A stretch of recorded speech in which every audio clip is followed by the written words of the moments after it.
नमस्कार, बहुत स्वागत है इस बुलेटिन में आपका। मैं हूं आपके साथ शीनम शर्मा। सीएम योगी आदित्यनाथ ने कानून व्यवस्था को लेकर एक अहम बैठक की है। सीएम योगी ने उपद्रवियों के खिलाफ कठोर कार्रवाई के लिए निर्देश दिए हैं और कहा है कि उपद्रवियों के पोस्टर को लगाकर सर्च ऑपरेशन चलाया जाएगा।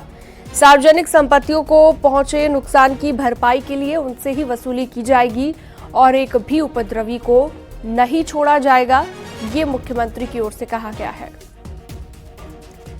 तो सोशल मीडिया साइट एक्स पर किया गया पोस्ट भी आप देख पा रहे हैं मुख्यमंत्री योगी आदित्यनाथ का।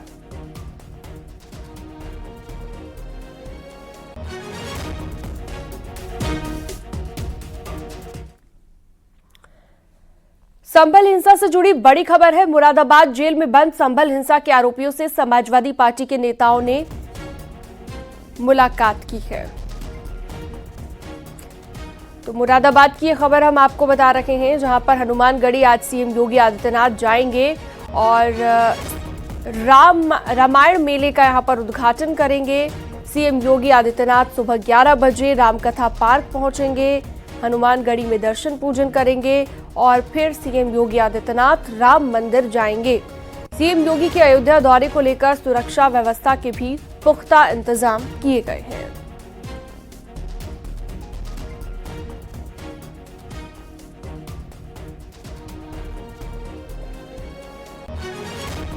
झांसी में गली में तेज रफ्तार से कार चलाने का एक वीडियो सामने आया है। गली में तेज रफ्तार कार ने किनारे खड़ी कार को टक्कर मार दी है। कार की टक्कर इतनी जोरदार थी कि किनारे पर पार्क कार पूरी तरह से घूम के रास्ते के बीचों बीच पहुंच गई। ये पूरी घटना पास में लगे सीसीटीवी कैमरे में रिकॉर्ड हो गई है। वीडियो गोंदू कंपाउंड की गली है। एक गली में घर के बाहर खड़ी कार को देर रात तेज रफ्तार कार ने टक्कर मार दी। टक्कर से हुए धमाके की आवाज सुनकर आसपास के लोगों की आंख खुली और सभी बाहर आ गए। उसके बाद घटना की सूचना पुलिस को दी गई। घटना की सूचना मिलते ही मौके पर पुलिस पहुंची और सीसीटीवी रिकॉर्ड को आधार बनाते हुए मामले की छानबीन शुरू कर दी है।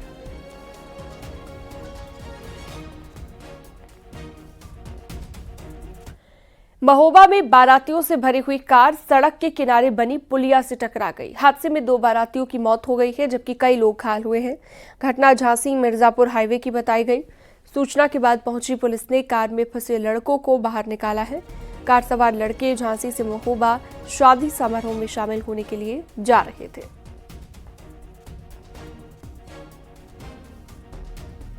ग्राम पंचायत सुगरा की निवासी है, जो मऊरानीपुर से गाड़ी आई है। ग्राम पंचायत सुगरा पुल पे बहुत स्पीड से गाड़ी चली, जिसमें 2 लोग खत्म हो गए और 5 लोग बहुत गंभीर रूप से घायल है, जो स्वास्थ्य केंद्र कोलपाड़ ले जाया गया। किस जगह की घटना है? ये ग्राम पंचायत सुगरा। कैसे निकाला गया उन लोगों को? जीसीबी के द्वारा निकाला गया।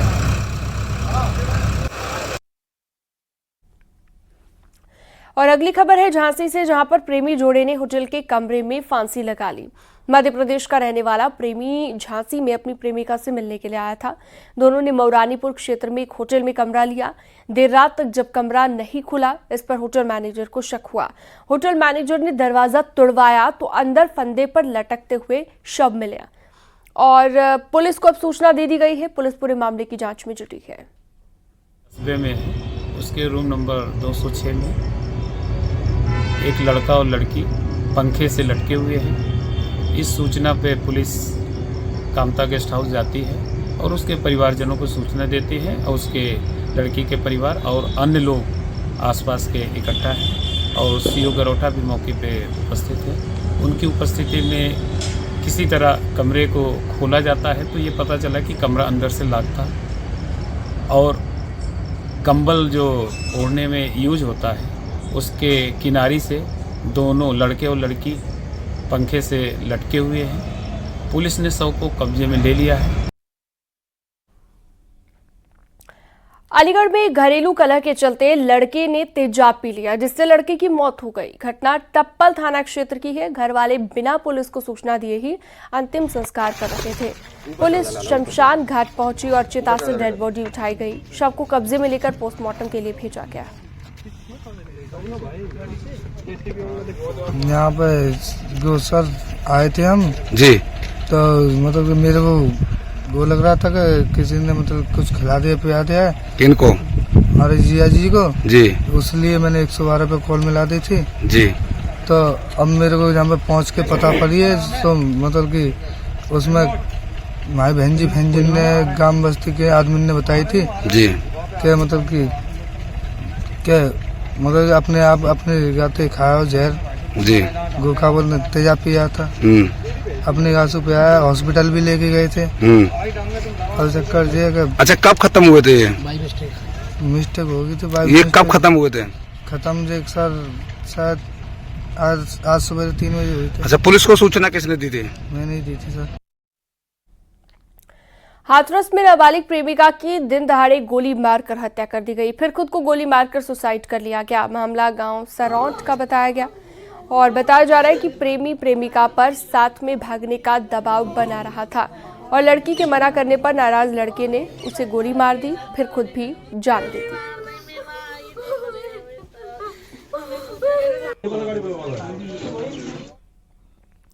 मुरादाबाद में पैरामेडिकल के छात्र ने आत्महत्या कर ली। तीर्थकर महावीर यूनिवर्सिटी के BRIT के फर्स्ट ईयर के छात्र ने सुसाइड कर लिया। बॉयज हॉस्टल में छात्र का पंखे से लटकता हुआ शव मिला। मृतक अतुल तिवारी वाराणसी का रहने वाला बताया गया। सूचना के बाद पहुंची पुलिस ने शव को पोस्टमार्टम के लिए भेजा और परिजनों को सूचना दी गई।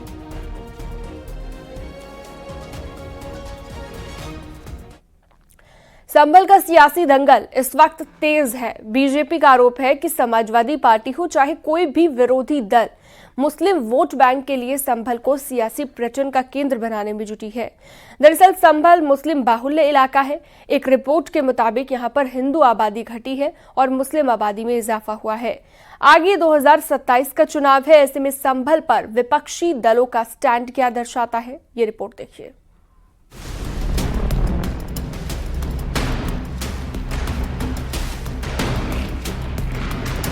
बार बार खुदाई की जो बात कर रहे हैं अध्यक्ष महोदय, ये खुदाई जो है हमारे देश का सौहार्द, हमारे देश का भाईचारा, हमारे देश का गंगा जमनी तहजीब को खो देगा।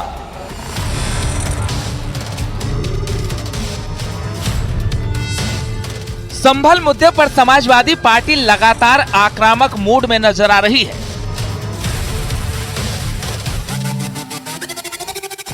पिछले विधानसभा चुनाव के दौरान समाजवादी पार्टी का प्रदर्शन अपेक्षा के अनुरूप नहीं रहा था। मुस्लिम समुदाय ने कुछ क्षेत्रों में सपा की जगह AIMIM और आजाद समाज पार्टी जैसे अन्य विकल्पों की ओर रुख किया था। तो क्या समाजवादी पार्टी इसलिए संभल मुद्दे को जोरदार तरीके से भुनाने में जुटी है, जिससे 27 के चुनाव में मुस्लिम वोटों का ध्रुवीकरण हो सके? संभल हिंसा के बाद समाजवादी पार्टी के राष्ट्रीय अध्यक्ष अखिलेश यादव का रुख बेहद आक्रामक नजर आ रहा है। सपा अध्यक्ष अखिलेश यादव सार्वजनिक मंचों से लेकर लोकसभा तक लगातार इस पूरे मामले में उत्तर प्रदेश सरकार को घेरते नजर आ रहे हैं। यही नहीं, सपा अध्यक्ष इस बात को भी कह रहे हैं ये दिल्ली और लखनऊ के बीच की लड़ाई है। राजनीति के जानकार इस बात को कहते हैं कि समाजवादी पार्टी के राष्ट्रीय अध्यक्ष इस बात को जानते हैं कि 2027 में उत्तर प्रदेश विधानसभा का चुनाव है। ऐसे में खास तौर से जो PDA का नारा उनकी तरफ से दिया गया है, उस नारे में कहीं से वो नुकसान देखना नहीं चाहते हैं। हालांकि 2024 के लोकसभा चुनाव में समाजवादी पार्टी ने अब तक का सबसे बेहतरीन प्रदर्शन किया था, लेकिन उपचुनाव में हार के बाद समाजवादी पार्टी के सामने बड़ा चैलेंज यही है कि 27 के विधानसभा चुनाव में 24 के वोट बैंक को बरकरार रखा जाए। और शायद यही वजह है कि समाजवादी पार्टी के राष्ट्रीय अध्यक्ष अखिलेश यादव संभल हिंसा मामले के बाद लगातार बेहद आक्रामक नजर आ रहे हैं, क्योंकि पहले दिन से ही अखिलेश यादव संभल मुद्दे पर सड़क से संसद तक आवाज बुलंद करते नजर आ रहे हैं। हमारे लिए संभल और खासकर भारतीय जनता पार्टी की सोची समझी रणनीति है कि लोगों को उलझा के रखो इस तरह के मसलों पर। समाजवादी पार्टी कभी इस तरह के व्यवहार को स्वीकार नहीं कर सकती है। संसद में समाजवादी पार्टी इस बात पर जोर दे रही है कि संभल मामले को जोर शोर से उठाया जाए। राजनीतिक जानकार मानते हैं कि इसके पीछे समाजवादी पार्टी का तर्क यही है कि 2027 के चुनाव में मुसलमान वोट बैंक न छिटके। भले ही परिस्थितियां और जांच कुछ और कह रही हों, लेकिन इसके बाद भी सपा और अखिलेश यादव मुस्लिम समुदाय के पीछे खड़े हैं तो वो एक तरह से ये मजबूत संदेश देना चाहते हैं कि वे अच्छे बुरे हर वक्त में इस कम्युनिटी के साथ हैं, और इससे अगर उनको एक चुनावी लाभ होता है तो उस लिहाज से ये स्ट्रेटजी उनके कितना काम आएगी, ये अब कोई भी जो अगला चुनाव होगा उसमें हम देख पाएंगे। और ये बात भी बिल्कुल सही है कि 2027 के चुनाव के लिए समाजवादी पार्टी की रणनीति के अब जो आउटलाइंस हैं वो धीरे धीरे सामने आ रही हैं। तो समाजवादी पार्टी किसी वोट बैंक के लिए नहीं परेशान है। अगर ये 5 मुस्लिम समुदाय के अलावा 5 ब्राह्मण ठाकुर मरते निर्दोष, तब भी समाजवादी पार्टी ये बात कहती। इसलिए कम से कम राजनीतिक बात तो कही जाए, विपक्ष के दायित्वों का निर्वहन करने वाली बात तो कही जाए, लेकिन ये बिल्कुल ना कहा जाए कि हम अपने वोट बैंक के लिए परेशान हैं। मैं तो उस बात के लिए भी कहता हूँ, जब बहराइच में किसी लोगों ने दंगा किया, 2 दिन तक आगजनी की, लोगों की दुकानें, मकान, फैक्ट्री, अस्पताल सब फूंक दिया, तब इस पुलिस के पास गोलियां नहीं थी क्या? समाजवादी पार्टी इस बात को बखूबी जानती है कि पश्चिमी उत्तर प्रदेश से लेकर पूर्वांचल तक में 15% से ऊपर फैला हुआ मुस्लिम समाज अगर समाजवादी पार्टी से मुंह फेरता है तो उनके लिए 2027 की राह बहुत मुश्किल हो जाएगी। संभल की बात करें तो करीब 48% मतदाता मुस्लिम हैं। ऐसे में उनकी कोशिश है कि इस वोट बैंक को अपने साथ रखा जाए, और यही वजह मानी जा रही है कि अखिलेश यादव संभल पर बीजेपी को संभलने देना नहीं चाहते। पिछड़ा, दलित, अल्पसंख्यक वोट बैंक को लेकर वो आगे चलना चाहते हैं, और उन्हें इस बात का शक है कि अगर संभल मामले में लगातार वो आक्रामक नहीं रहे तो अल्पसंख्यक वर्ग कहीं उनसे बिदक न जाए। कैमरा पर्सन उपेंद्र के साथ अलाउद्दीन, न्यूज़ 18 लखनऊ। बीजेपी सांसद नवीन जैन ने स्कूलों में बच्चों की सुरक्षा को लेकर राज्यसभा में प्रस्ताव रखा और सीसीटीवी लगवाने की मांग की। नवीन जैन के सवाल का मंत्री जयंत चौधरी ने जवाब दिया।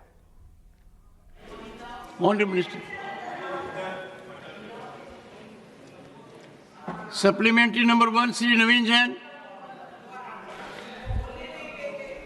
धन्यवाद सभापति जी।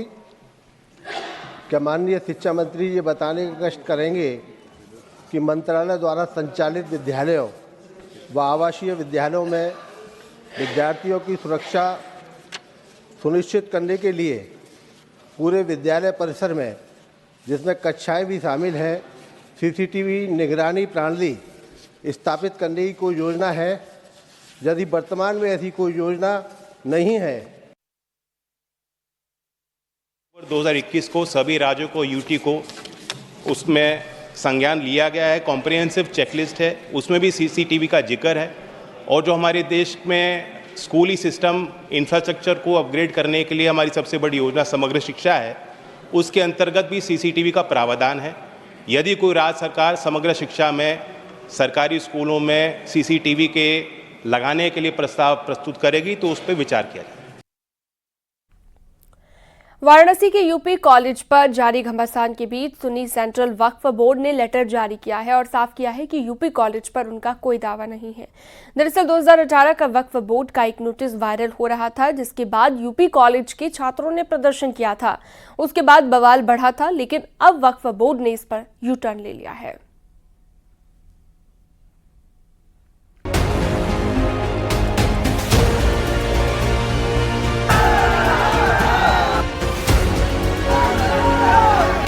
वाराणसी के जिस 115 साल पुराने उदय प्रताप कॉलेज पर सुन्नी वक्फ बोर्ड ने दावा किया था, जिस यूपी कॉलेज को वक्फ की जमीन पर होने का लेटर जारी हुआ था, जिस वायरल लेटर की वजह से वाराणसी में छात्र प्रदर्शन पर उतर आए थे, उस मामले पर अब यूपी सुन्नी सेंट्रल वक्फ बोर्ड बैकफुट पर आ चुका है।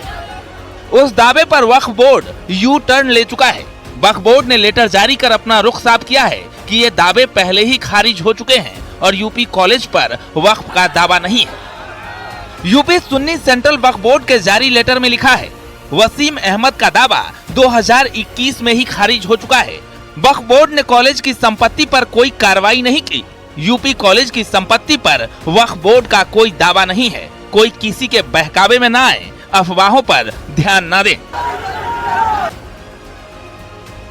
वाराणसी के यूपी कॉलेज परिसर विवाद मामले में सुन्नी सेंट्रल वक्फ बोर्ड ने अपनी स्थिति स्पष्ट कर दी है। वक्फ बोर्ड ने साफ तौर से कहा है कि जो दावा 2021 में किया जा रहा था, वो दावा वास्तव में उन्होंने बहुत पहले ही खारिज कर दिया है। वक्फ बोर्ड के जो विधि अधिकारी हैं, अब्दुल मुबीन खान, उनकी तरफ से एक लेटर जारी किया गया है संयुक्त सचिव अंजुमन इंतजामिया मस्जिद को यानी SM यासीन को लेटर जारी किया गया है और कहा गया है कि वसीम अहमद के दावे को वर्ष 2021 में ही खारिज किया जा चुका है। यूपी सुन्नी सेंट्रल वक्फ बोर्ड का ये बयान तब आया है जब यूपी कॉलेज विवाद ने सुर्खियां बटोरी। दरअसल ये पूरा विवाद वक्फ बोर्ड के नोटिस को लेकर शुरू हुआ था जो 2018 का था। यूपी कॉलेज ने इस मामले के खत्म होने की बात कही थी, लेकिन इस कॉलेज के छात्र इस नोटिस को लेकर प्रदर्शन पर उतारू हो गए। छात्रों ने मामले को लेकर यूपी कॉलेज परिसर में बने मस्जिद पर हंगामा भी किया। कॉलेज गेट पर हनुमान चालीसा का पाठ करने की कोशिश भी की। इतना ही नहीं, मामले के बढ़ने के बाद कॉलेज परिसर में मौजूद मस्जिद में नमाज पढ़ने वाले भी ज्यादा आने लगे थे। मामले को बढ़ता देख यूपी सेंट्रल सुन्नी वक्फ बोर्ड ने अपना स्पष्टीकरण दिया है, जिसके बाद अब वक्फ बोर्ड ने सफाई दी है और यूपी कॉलेज की जमीन पर वक्फ के दावे से पूरी तरह इनकार किया है। बोर्ड की ओर से कॉलेज की संपत्ति को लेकर कोई कार्रवाई नहीं की गई है। वक्फ बोर्ड ने साफ किया है कि यूपी कॉलेज की संपत्ति पर उनका दावा नहीं है, यानी कि पिछले कई दिनों से विवाद और सुर्खियां बटोर रहा है पूरा मामला गलतफहमियों की वजह से लगातार चर्चा का विषय था। अब उस पर सुन्नी सेंट्रल वक्फ बोर्ड ने लेटर जारी कर यानी कि ऑफिशियल पत्र जारी कर इन तमाम चीजों पर विराम लगाया है। दरअसल यूपी कॉलेज की स्थापना 1909 में हुई थी, जिसमें फिलहाल करीब 20,000 बच्चे पढ़ते हैं। लेकिन अचानक इस कॉलेज को लेकर दावे का नोटिस जब से वायरल हुआ, लोगों की नाराजगी बढ़ती गई। हालांकि अभी भी इस परिसर में मस्जिद है, जिसे हटाने की मांग छात्र से लेकर कॉलेज प्रबंधन तक कर रहा है। लेकिन अब वक्फ बोर्ड की सफाई से मामले में फैली अफवाहों और गलतफहमियों पर विराम लगने की उम्मीद है। ये पत्र इसी कार्यालय की विधि अधिकारी द्वारा जारी किया गया है और कहा गया है कि 2021 में ही इन तमाम मामलों को खारिज कर दिया गया है। अब उम्मीद की जाती है कि वाराणसी के यूपी कॉलेज के विवाद अब थम जाएगा। कैमरा पर्सन उपेंद्र के साथ अलाउद्दीन, न्यूज़ 18, लखनऊ। आगरा में पुरानी रंजिश को लेकर दो पक्ष आमने सामने आ गए। दोनों तरफ से जमकर मारपीट की गई। एक पक्ष की तरफ से हुई फायरिंग भी और गोली लगने से एक लड़का घायल हो गया। मामला अचनेरा के कचौरा गांव का है। घायल का अस्पताल में इलाज चल रहा है और पुलिस मुकदमा दर्ज कर मामले की जांच में जुटी हुई है। दो पक्षों के बीच में मारपीट हो गई एवं गोली चली, जिसमें एक सोनू नाम का व्यक्ति जिसकी उम्र लगभग 25 वर्ष है, सोनू पुत्र सुरेश को गोली लग गई और आरोपी सौरभ ने गोली चलाई। मौके पर सूचना मिलते ही तत्काल अचनेरा की पुलिस मौके पर पहुंची और घायल को CHC अचनेरा इलाज के लिए लाया गया, जहां से उसे बेहतर इलाज के लिए SN medical college Agra refer कर दिया गया है। हाथरस में शादी की खुशियां पल भर में मातम में तब्दील हो गई। बेटी की विदाई से पहले ही पिता की अचानक तबीयत खराब हुई और बाद में मौत हो गई।